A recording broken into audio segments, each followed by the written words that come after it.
Bene data bakundwa b'umwami Yesu Kristo, mwese abakurikira izi nyigisho tubahaye ikaze mu biganiro bya Saveur Divine. Ibi biganiro mu bitegurirwa n'abavugabutumwa bwiza batandukanye, akaba ari umuhamagaro ugendera ku ijambo ry'Imana byanditse mu gitabo cy'ubutumwa bwiza uko bwanditswe na Matayo ibice 24 umurongo wa 14. Kandi ubutumwa bwiza bw'ubwami buzigishwa mu isi yose ngo bube ubuhamya bwo guhamiriza amahanga yose, nibwo imperuka izahera ko ize. Ibi biganiro mubikurikira ku channel ya YouTube yitwa Saveur Divine. Tubifurije kugubwa neza. Imana Data ari nayo So ibaha umugisha.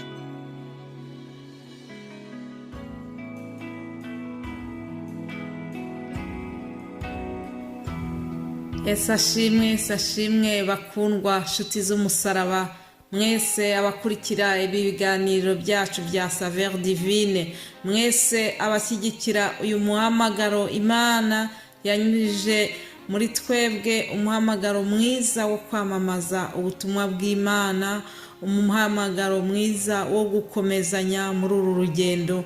Mwese abakurikira uyu muhamagaro bakanawushyigikira, ndabashuhuje mu izina rya Yesu. Aho muherereye hose, amahoro ya Kristo nabane namwe. Imana ishimwe cyane kuko itugejeje muri uku kwezi kwa gatatu.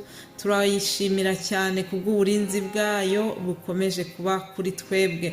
Numva rwose amagambo yo gushima Imana anyuzuyemo mu gutangira kino cyumweru. Mumfashe dufungure ibi biganiro byacu tunezererwa Imana mu buryo bw'amagambo meza yo muri Zaburi ya 95.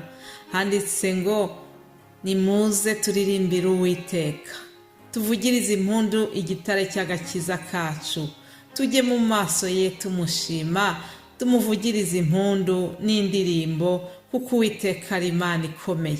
Ni umwami ukomeye usumba ibigirwamana byose. Haleluya. Ikuzimu hari mu kuboko kwe, kandi impinga z'imisozi nazo nize. Inyanja niye, niwe wayiremye, intoki ze nizo zabumbye ubutaka.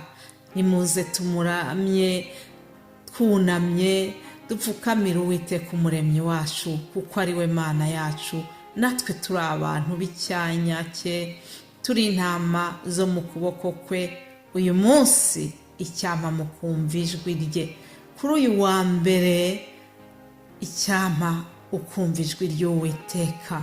Icyampa ni ukuri ukongera ukibuka ibyiza byose Uwiteka yagukoreye, ukazamura amashimwe muri wowe, ukamuhimbaza.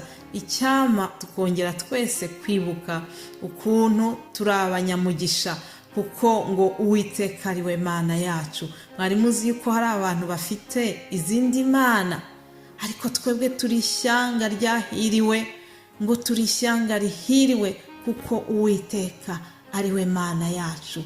Nta wundi tujya duhanga amaso uretse Imana yaremye isi n'ijuru, Imana ifite ubuzima bwacu mu ntoki zayo. Rero ndayishimiye cyane kuri uyu munsi. Imana ibaha umugisha mwese ababyumva nk'uku nguku ndi kubyumva. Haleluya. Ni ukuri dufite Imana ihambaye, Imana ikomeye. Ni Imana itubereye ubuhungiro, ni Imana itubereye igihome kidukingira ya myambi yose umwanzi ajya ashaka kuturasa. Haleluya. Imana yacu iradukingira. Satani ahora dusaba, ariko Imana ikatwimana.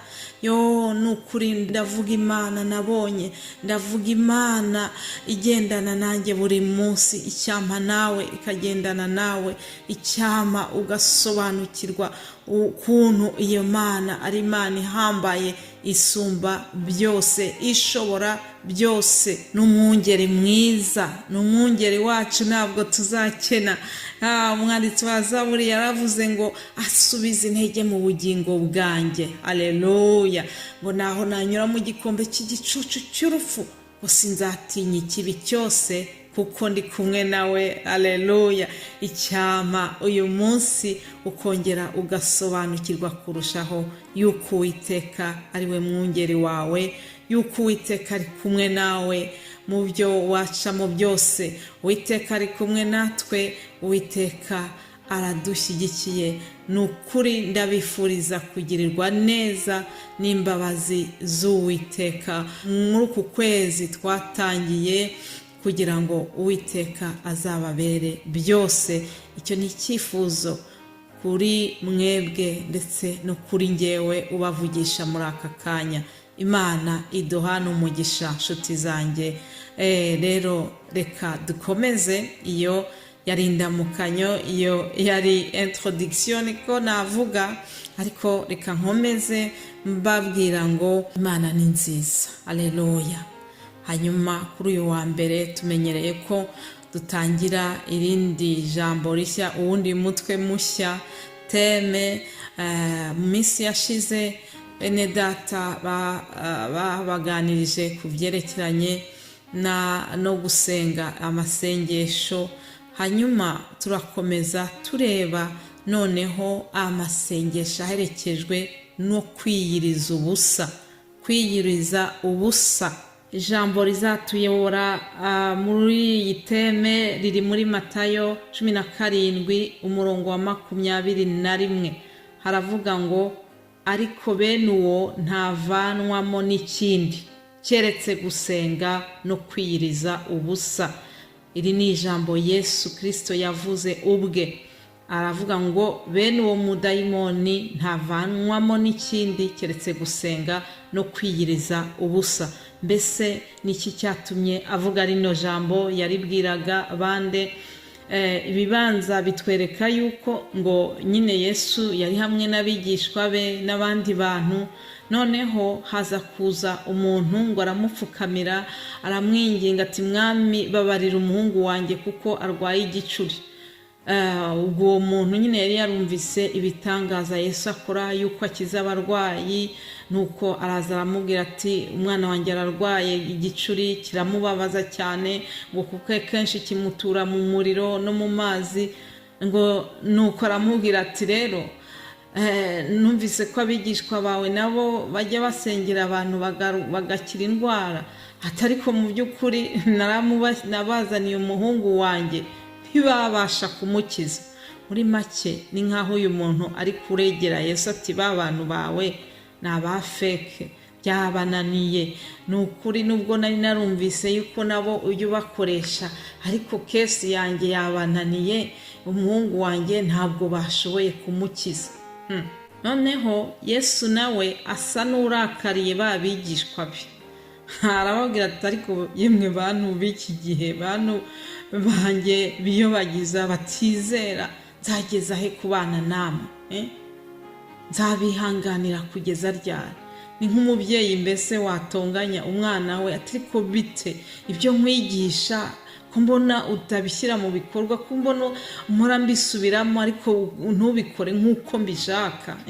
Mbese ni nk'umubyeyi uri kubwira umwana ati nzahora nkwigisha, nzahora nsubiramo ibintu bimwe bitagufataho. Yesu rero arababwira ati nzabihanganira kugeza ryari? Ubwo rero nyine byaje kurangira ari uko wa muntu nyine bamuzaniye Yesu, kuko Yesu we ashobora byose, kuko Yesu we yavuze ijambo rimwe gusa ibintu biremera bigakoreka. Hanyuma Yesu akiza wa musore, amukiza uwo mudayimoni wamuteraga igicuri. Abigishwa babibonye gutyo mbese basa n'abagize ipfunwe, ni nkaho mbese bumvaga bababajwe nuko bo ibyo batashoboye umwami Yesu nyine ari bubikoze, abikorera imbere yabo yuriya muntu. Noneho baza kumwiherera bamubaza rwihishwa, ariko se niki cyatumye rwose twebwe tutabishobora? Nuko ngo Yesu arababwira ati ni ukwizera kwanyu guke. Ndababwira ukuri yuko mwaba mufite kwizera kungana n'akabuto ka sinapi, mwabwira uyu musozi muti va hano ujye hirya, wahava kandi nta kizabananira. ariko aza kongeramo akandi kantu. Mbese ni aho yababwiye ati kugira ngo mugire ukwizera guhagize kandi kugira ngo muzashobore gukura ibigaragara nk'umusozi mubishobore kubihirika, hari akandi kantu mugomba gukora, hari ikindi mugomba kongeraho mu misengere yanyu.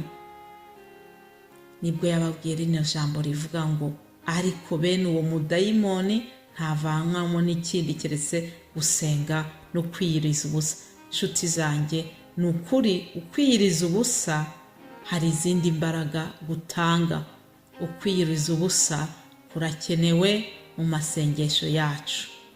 Ikindi ngomba kurangirizaho kandi cy'ingenzi cyane, tugomba kwiyiriza ubusa kuko na Yesu Kristo yarabikoze, kandi Yesu Kristo niwe twigiraho, niwe role model wacu, niwe dukurikira.